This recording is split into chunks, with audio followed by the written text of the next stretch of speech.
अगर आपकी उम्र 12 साल से कम है या आपका दिल कमजोर है, तो यह कहानी आपके लिए नहीं है। यह एक सच्ची घटना पर आधारित कहानी है। मेरा नाम लॉरियल है। मैं 22 साल की हूं और रोड आइलैंड, यूएसए के एक छोटे शहर में पली बढ़ी। मेरे जीवन की यह कहानी मेरे बचपन, मेरे भाई कैल्विन और उस रात के बारे में है जिसने मेरी पूरी जिंदगी बदल दी। उस जगह के बारे में जिसका नाम था ओमैलीज फैमिली रेस्टोरेंट।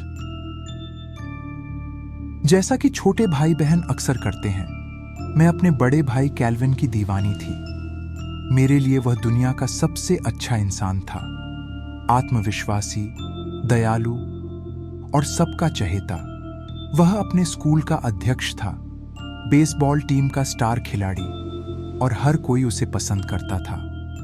पर मेरे लिए वो सिर्फ एक हीरो नहीं था, वो मेरी दुनिया था। वो कभी मुझ पर चिल्लाता नहीं था, कभी मुझे चोट नहीं पहुंचाता था। शायद इसी वजह से हम दोनों में वो रिश्ता था जो सिर्फ खून का नहीं बल्कि दर्द और प्यार का था। मुझे याद है, मैं उसके कमरे के फर्श पर बैठकर उसके पुराने रिकॉर्ड सुनती थी। वो अपनी किताबें पढ़ता रहता और मैं संगीत की धुनों में खो जाती। वो हमेशा कहता, जब तक मैं हूं कोई तुझे छू नहीं सकता। हमारा घर एक छोटा सा नर्क था।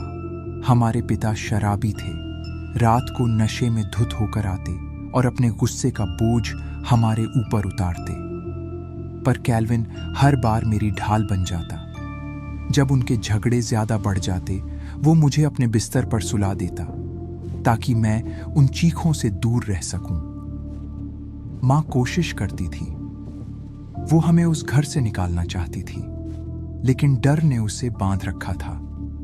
फिर एक दिन जब मैं सिर्फ 13 साल की थी, वो हमें हमेशा के लिए छोड़ गई। लोगों ने कहा, दवाइयों की ज्यादा खुराक से मौत हो गई, लेकिन मुझे कभी नहीं लगा कि वो हादसा था। उस रात के बाद हमारे पिता और भी राक्षस बन गए। उन्होंने पीना नहीं छोड़ा, बस हमसे नजरें मिलाना छोड़ दिया। कैल्विन ने जब स्कूल खत्म किया तो उसने तय किया, अब बहुत हुआ। वो मुझे लेकर घर से चला गया। किसी ने उसे रोका नहीं। पिता ने तो बस हमें जाते हुए देखा, जैसे हम किसी पराये हों। अब बस हम दोनों थे, कैल्विन और मैं। वो कम्युनिटी कॉलेज में पढ़ता था और शाम को एक ग्रोसरी स्टोर में काम करता। हमारा छोटा सा अपार्टमेंट टूटा फूटा था, दीवारों पर पपड़ी उखड़ी हुई थी, पर वहां शांति थी और मेरे लिए वही काफी था। मैं अंदर से टूटी हुई थी, लेकिन कैल्विन हमेशा मुझे संभाले रखता था। हमारे पास न पैसे थे न रिश्तेदार, पर हमारे पास एक दूसरे का साथ था। वो कहता, एक दिन सब ठीक होगा लॉरियल, और मैं उस पर यकीन करती थी। कभी कभी शाम को हम पार्क में बैठते, डूबते सूरज की लाल रोशनी में। हम दोनों अपने पुराने घर की बात करते और माँ की यादों को हवा में छोड़ देते। वो पल छोटे थे लेकिन कीमती थे। और फिर एक शाम वो फोन कॉल आई जिसने सब कुछ बदल दिया। शाम ठंडी थी। हमारा छोटा सा अपार्टमेंट खिड़कियों से छनती पीली रोशनी में डूबा हुआ था। मैं रसोई की मेज पर बैठी थी, पुरानी किताबों के पन्ने पलटते हुए, और कैल्विन अपनी डायरी में कुछ लिख रहा था। कमरा शांत था, बस बाहर से गुजरती ट्रेन की आवाज सुनाई दे रही थी। फिर अचानक वह फोन बजा। वह पुराना गोल डायल वाला फोन जिसकी घंटी पूरे घर को हिला देती थी। कैल्विन ने उठाया। हेलो? उसके चेहरे के भाव पहले उलझन में बदले, फिर धीरे धीरे एक मुस्कान उभरी। अरे जॉय, यार, कितने दिनों बाद। मुझे नाम सुनकर याद आया, जॉय मेलन, जोई मलोन, कैल्विन का पुराना दोस्त जो स्कूल में उसके साथ बेसबॉल खेला करता था। उन्होंने सालों से बात नहीं की थी। फोन पर जॉय कुछ बोल रहा था, कैल्विन बीच बीच में हंस रहा था। मैंने ध्यान नहीं दिया, बस अपनी किताब पर झुक गई। पर जब उसने फोन रखा तो उसके चेहरे पर एक अलग ही चमक थी। लॉरियल, उसने कहा, हम कहीं जा रहे हैं। मैंने भौहें उठाईं। कहाँ? वो बोला। जॉय ने हमें बुलाया है। वो एक रेस्तरां चलाता है, ओमैलीज फैमिली रेस्टोरेंट। वो कह रहा था कि वहां कुछ दिनों के लिए आ जाओ, थोड़ा घूम लो, आराम मिल जाएगा। मैं चुप रही। कैल्विन का उत्साह मुझे अच्छा नहीं लगा। कितने दिनों के लिए? मैंने पूछा। बस एक वीकेंड, उसने जवाब दिया। वहां पुराना इलाका है, झील के पास। वो कहता है कि हवा बहुत साफ है और जगह बेहद शांत। उसने कहा जैसे कोई सपना सच हो गया हो। वो हफ्तों से काम में डूबा था, शायद थोड़ी राहत चाहता था। मैंने कुछ और नहीं कहा, बस सिर हिलाया। अगली सुबह हम निकल पड़े, एक पुरानी नीली कार में, हमारा सामान पीछे और सड़क अनजानी।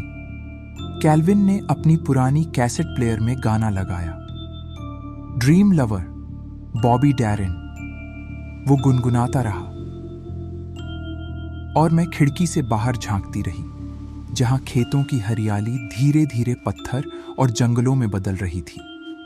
घंटों बीत गए। हम शहर से बहुत दूर निकल आए थे। सड़कें सुनसान थीं, बस कभी कभी कोई ट्रक गुजरता या कोई गैस स्टेशन दिखाई देता। यही है असली आजादी, कैल्विन ने कहा, मुस्कुराते हुए। लेकिन जैसे जैसे सूरज ढलने लगा, आसमान का रंग बदल गया, नीले से बैंगनी, फिर गाढ़े लाल में।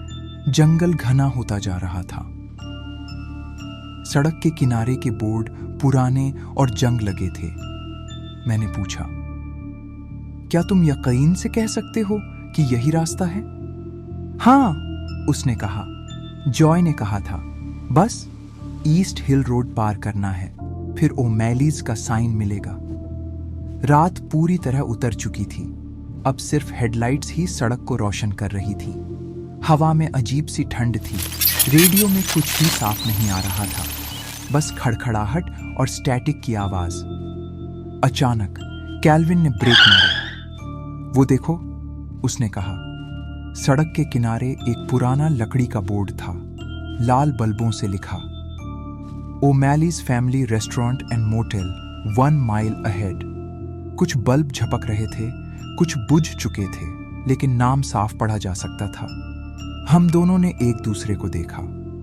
उस पल कुछ अजीब सा महसूस हुआ, जैसे हवा में कोई हल्की फुसफुसाहट हो। चलो, कैल्विन ने कहा, अब बस 1 मील। हम उस दिशा में बढ़े। जंगल और घना होता गया। अचानक सड़क खुली और सामने वो था, ओमैलीज फैमिली रेस्टोरेंट। पुराने जमाने का एक चमकता डाइनर, नियन साइन बोर्ड की गर्म रोशनी से नहाया हुआ। बाहर कुछ पुरानी गाड़ियां खड़ी थीं और हवा में तले हुए खाने की खुशबू थी। अंदर से संगीत आ रहा था, किसी पुरानी ज्यूक बॉक्स की धुन, शायद एल्विस प्रेस्ली का गाना। मैंने कार की खिड़की से झांका। रेस्तरां खूबसूरत था, पर कुछ अजीब भी, बहुत ज्यादा परफेक्ट, जैसे वो किसी और दौर में फंसा हुआ हो। कैल्विन ने कहा, चलो कुछ खा लेते हैं। उसने मुस्कुराते हुए दरवाजा खोला। घंटी बजी और उसी पल, मुझे नहीं पता क्यों, लेकिन मेरे दिल में एक ठंडी लहर दौड़ गई। जब हमने ओमैलीज फैमिली रेस्टोरेंट का बोर्ड देखा तो लगा जैसे कोई सपना हकीकत बन गया हो। सड़क के दोनों तरफ जंगल अंधेरे में डूबे हुए थे और बीच में वह रेस्तरां एक अकेली जगमगाहट की तरह चमक रहा था। पुरानी नीली कार रुक गई। कैल्विन ने इंजन बंद किया और एक पल के लिए खामोशी छा गई। बस नियन साइन बोर्ड की भिन भिन करती आवाज सुनाई दे रही थी। आ गए हम, उसने मुस्कुराते हुए कहा। मैंने खिड़की से बाहर झांका। रेस्तरां खूबसूरत था, 1950 के दशक की याद दिलाता हुआ। लाल लेदर की सीटें, बड़े कांच के दरवाजे और अंदर से आती हल्की सी संगीत की धुन। मगर उस सुंदरता में एक अजीब सी ठंडक थी, जैसे कुछ गलत हो, लेकिन आप समझ नहीं पा रहे। हमने अंदर कदम रखा। दरवाजा खुलते ही एक छोटी घंटी बजी और सबकी नजरें एक पल के लिए हम पर टिक गईं। फिर सबने ऐसे नजरें फेर लीं जैसे हमने कुछ भी बाधित नहीं किया हो। अंदर हवा में पुरानी कॉफी और तले हुए खाने की महक थी। हर टेबल पर लाल क्रीम चैकदार कपड़ा बिछा था। दीवारों पर पुराने पोस्टर और एक जूक बॉक्स धीरे धीरे घूम रहा था। एल्विस प्रेस्ली की आवाज, can't help falling in love. Waitress मुस्कुराई। Welcome to O'Malley's, table for two. उसकी मुस्कान बहुत परफेक्ट थी, इतनी परफेक्ट कि नकली लग रही थी। हम बैठ गए। वो हमारे लिए मेनू रख गई। कैल्विन ने उत्साहित होकर चारों तरफ देखा, जैसे वो जगह उसे किसी पुराने सपने की याद दिला रही हो। मैंने धीरे से कहा, यहां कुछ अजीब है। वो हंस पड़ा। तुम हमेशा डर जाती हो लॉरियल। मुझे डर नहीं था, मुझे एहसास हो रहा था जैसे इस जगह ने हमें पहचान लिया हो। हमने खाना ऑर्डर किया, फ्राइड चिकन, कॉफी और एक एप्पल पाई। वेट्रेस ने मुस्कुराते हुए लिखा, यहाँ का पाई सबसे मशहूर है, उसने कहा। जब वो गई तो मैंने कमरे को गौर से देखा। हर टेबल पर लोग थे, पर किसी की बातचीत सुनाई नहीं दे रही थी। सबके होंठ हिल रहे थे, लेकिन कोई आवाज नहीं आ रही थी, जैसे किसी ने इस जगह की आवाज चुरा ली हो। जूक बॉक्स की धुन भी अचानक रुक गई। बस दीवार घड़ी की टिक टिक टिक गूंजने लगी। कैल्विन को शायद कुछ महसूस नहीं हुआ। वो उत्साह में खिड़की से बाहर झांक रहा था। देखो, वहां मोटल भी है, शायद वहीं रुक सकते हैं। मैंने उसकी नजर के साथ बाहर देखा। रेस्तरां के पीछे एक लंबी अंधेरी बिल्डिंग थी। कुछ कमरों में हल्की रोशनी जल रही थी, बाकी सब अंधेरे में गुम। वेट्रेस वापस आई, प्लेटें रखीं। खाने की खुशबू इतनी तेज थी कि एक पल को डर भुला दिया। हम खाने लगे। सब ठीक लग रहा था, लेकिन तभी मैंने देखा काउंटर के पीछे खड़ा एक आदमी। खाने के बाद हम बाहर निकले।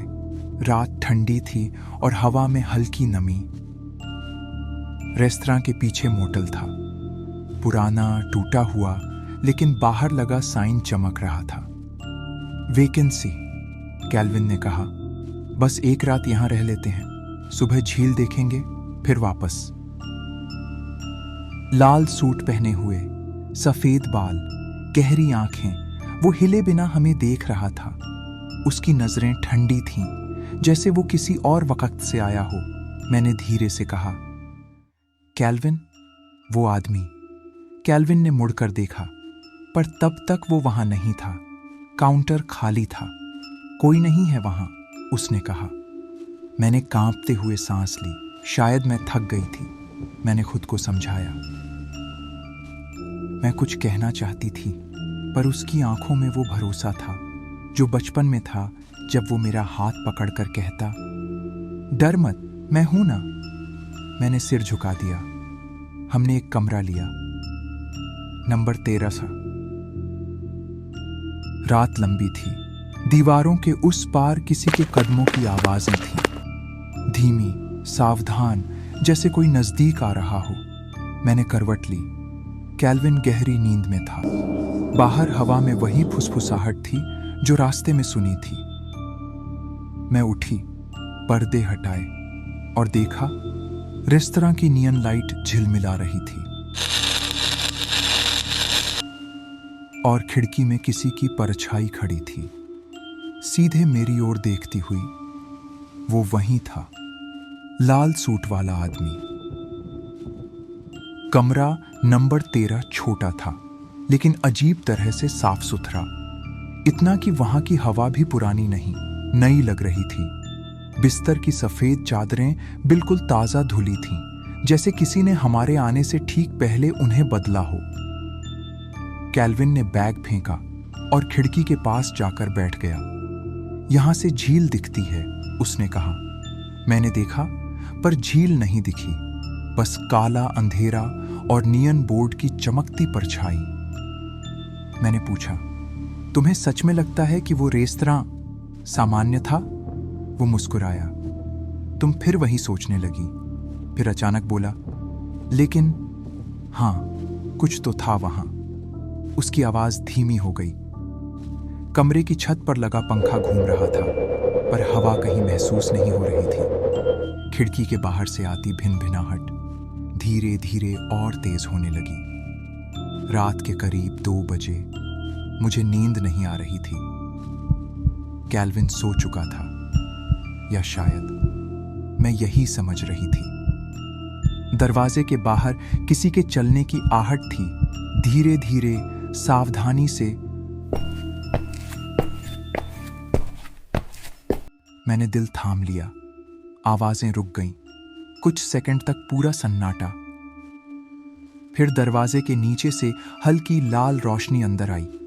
मैं उठी, धीरे धीरे आगे बढ़ी। कमरे में सिर्फ वही लाल चमक थी और कैल्विन की सांसें धीमी और गहरी। मैंने दरवाजे की दरार से झांका और जो देखा उससे दिल रुक गया। गलियारे में वही आदमी खड़ा था, लाल सूट वाला।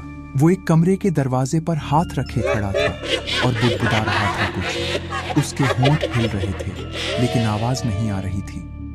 फिर उसने धीरे से सिर घुमाया और सीधे मेरी आंखों में देखा। मेरा शरीर जम गया। वो मुस्कुराया, वही परफेक्ट मुस्कान जो वेट्रेस के चेहरे पर थी। अगले ही पल रोशनी गायब हो गई। मैं पीछे हटी, कमरे की बत्ती जलाने की कोशिश की, पर स्विच दबाते ही सब बंद हो गया। सिर्फ पंखा घूमता रहा और उसकी आवाज अब किसी धीमी फुसफुसाहट जैसी लग रही थी। कैल्विन, मैंने हिलाया उसे। वो नहीं जागा। उसका चेहरा शांत था, पर उसकी सांस अजीब तरह से धीमी हो गई थी। मैंने फिर बाहर देखा। गलियारा खाली था, पर अब दरवाजे के पीछे कुछ खरोंचने की आवाज थी,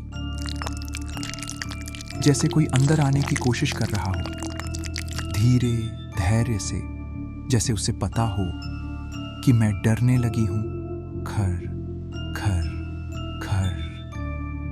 मैंने दीवार के सहारे पीठ टिका ली। कमरा अचानक ठंडा हो गया।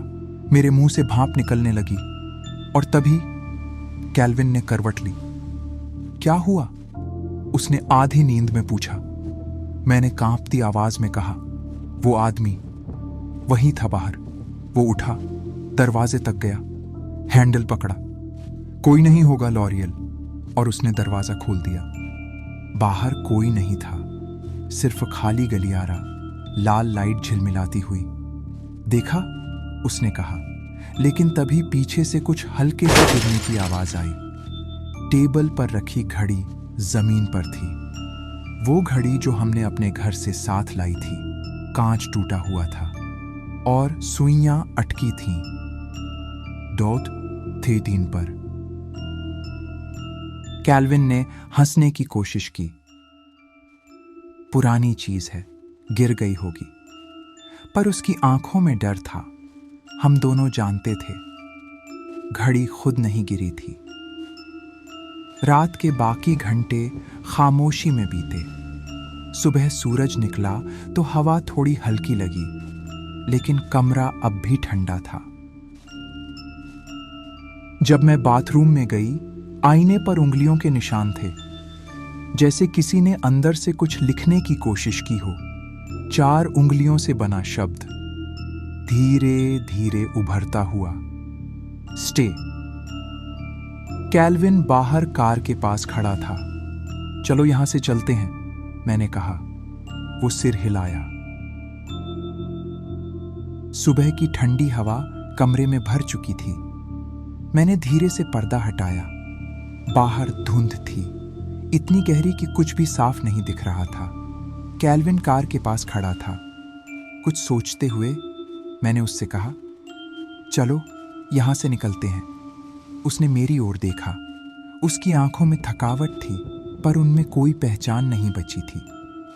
मैंने कल रात कुछ देखा, उसने धीमे स्वर में कहा। वो आदमी, लाल सूट वाला, उसने मुझसे बात की। मैं सन्न रह गई। क्या कहा उसने? कैल्विन ने ठंडी सांस ली। उसने कहा, घर वापस आ जाओ। हमने कार में बैठने की कोशिश की, पर इंजन ने आवाज भी नहीं की। डैशबोर्ड की लाइटें झिलमिलाईं। रेडियो अपने आप चालू हुआ और उसी आवाज में वही गाना बजने लगा, can't help falling in love. Calvin ने रेडियो बंद किया, पर गाना जारी रहा। अब वो रेडियो से नहीं, रेस्तरां की दिशा से आ रहा था। वो मेरे तरफ मुड़ा। हमें वापस जाना होगा। मैंने सिर हिलाया। तुम पागल हो गए हो क्या? वहां कुछ भी सही नहीं है। लेकिन उसके चेहरे पर अब डर नहीं था, बस एक अजीब सुकून था। अगर मैं नहीं गया तो ये हमें जाने नहीं देंगे। रेस्तरां की तरफ का रास्ता अब बदला हुआ था। जहां पिछली रात सड़क थी, वहां अब मोटी धुंध और पेड़ों की परछाइयां थीं। नियन बोर्ड बहुत दूर से झिलमिला रहा था, जैसे किसी अंधेरे में फंसे जहाज को दिशा दिखा रहा हो। हम अंदर पहुंचे। दरवाजे की घंटी फिर बजी, टिन टिन। लेकिन इस बार किसी ने मुड़कर नहीं देखा। वो ही टेबल, वही पोस्टर, वही गाना। बस एक चीज अलग थी, हर चेहरा अब हमें जानता हुआ लग रहा था। वो सब मुस्कुरा रहे थे, जैसे हमारा इंतजार कर रहे हों। वेट्रेस आई, वही परफेक्ट मुस्कान। फिर से स्वागत है, उसने कहा। आपका टेबल तैयार है। कैल्विन बिना कुछ बोले बैठ गया। मैंने धीमे से कहा, हमें यहां से निकलना चाहिए। उसने जवाब नहीं दिया। उसकी निगाहें जमी थीं, काउंटर के पीछे उसी जगह पर जहां वो लाल सूट वाला आदमी खड़ा था। और फिर वो वाकई वहां था। इस बार उसने हमसे नजरें नहीं हटाईं। वो धीरे धीरे हमारे पास आया। हर कदम के साथ रेस्तरां की रोशनी मंद होती गई। उसकी आवाज भारी और धीमी थी। तुम देर से लौटे हो कैल्विन, मैंने कांपती आवाज में पूछा। आप कौन हैं? वो मुस्कुराया। मैं सिर्फ वो हूं जिसने इन्हें यहां रखा है। उसने चारों ओर देखा। हर टेबल पर बैठे लोग अब हिल नहीं रहे थे। सबकी आंखें खाली, मुस्कान जमी हुई। ये सब... मैं रुक गई। क्या ये सब मर चुके हैं? वो बोला। नहीं, ये सब बस इंतजार कर रहे हैं, जैसे तुम्हारा भाई कर रहा था। मैंने कैल्विन की तरफ देखा। वो सिर झुकाए बैठा था। उसके होंठ हिल रहे थे, जैसे वो खुद से बात कर रहा हो। मैंने कभी नहीं जाना कि वो रेस्तरां सच में था या नहीं, उसने कहा। पर मुझे याद है, जिस दिन मैं गया था, मैं मरा नहीं था। उसकी आंखें उठी, उनमें अब चमक नहीं थी। मैं पीछे हटी। कैल्विन, तुम क्या कह रहे हो? वो मुस्कुराया। मैं यहां पहले से हूं, लॉरियल। वेट्रेस ने 2 कप कॉफी रखी। भाप उठी, पर मेरे कप से नहीं, सिर्फ उसके कप से। मैंने धीरे धीरे पीछे देखा। लाल सूट वाला आदमी अब हमारे बीच खड़ा था।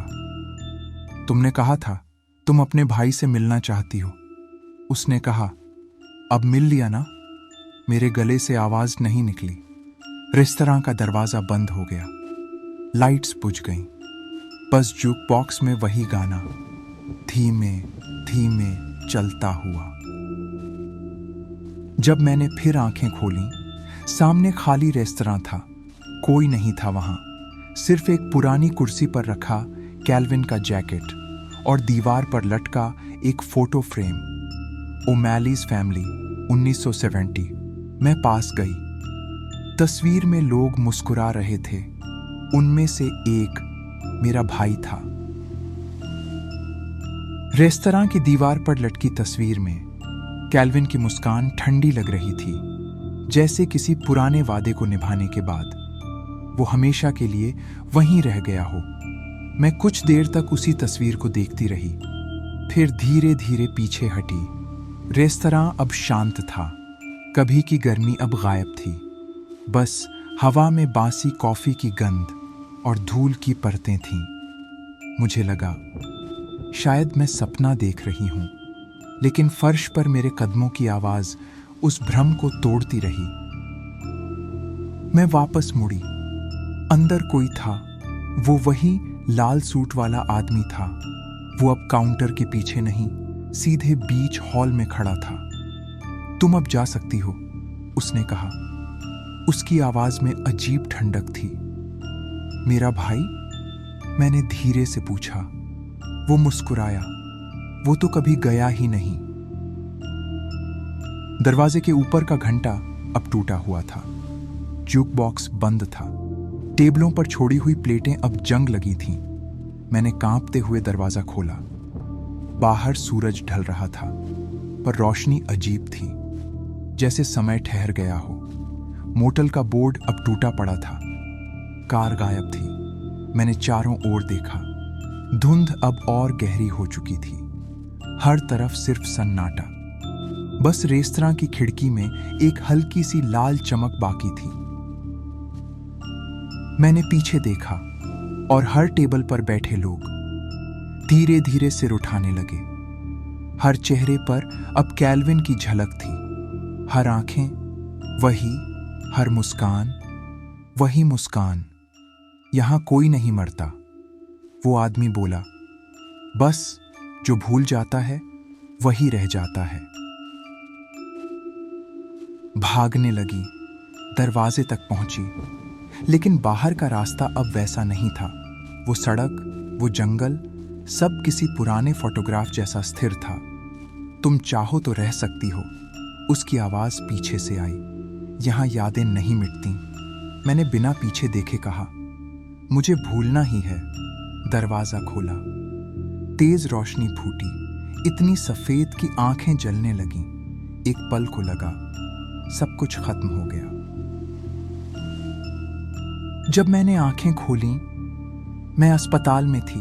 चारों तरफ सफेद दीवारें और बाहर खिड़की से आती सुबह की हल्की रोशनी। एक नर्स पास आई। आप 3 दिन से बेहोश थीं, उसने कहा। मेरा भाई कहाँ है? मैंने पूछा। वो रुकी, फिर धीरे से बोली, आपके भाई का तो कई साल पहले एक्सीडेंट हो गया था, ओमैलीज डाइनर जाते हुए। मैंने सिर हिलाया। नहीं, वो मेरे साथ था। नर्स ने एक पल के लिए मुझे देखा, फिर बोली, मैडम, वो जगह तो 40 साल पहले बंद हो चुकी है। कुछ दिन बाद मैं उस जगह पर गई। जंगल के बीच अब कुछ नहीं था, बस टूटी नींव, झाड़ियों में दबा हुआ एक पुराना बोर्ड, ओमैलीज फैमिली रेस्टोरेंट सिंस 1952। मैंने मिट्टी झाड़ी। नीचे कुछ शब्द उभरे थे, जिन्हें शायद किसी ने आखिरी बार लिखा था। घर लौट आओ। हवा चली। दूर से एक पुराना गाना सुनाई दिया, can't help falling in love. मैं मुस्कुराई और आंखें बंद कर लीं। कभी कभी कुछ जगह मरती नहीं हैं, वो बस इंतजार करती हैं उनके लौटने का, जो वादा करके गए थे कि फिर आएंगे। ओमैलीज फैमिली रेस्टोरेंट शायद आज भी वहां है, जहां यादें कभी ठंडी नहीं पड़ती।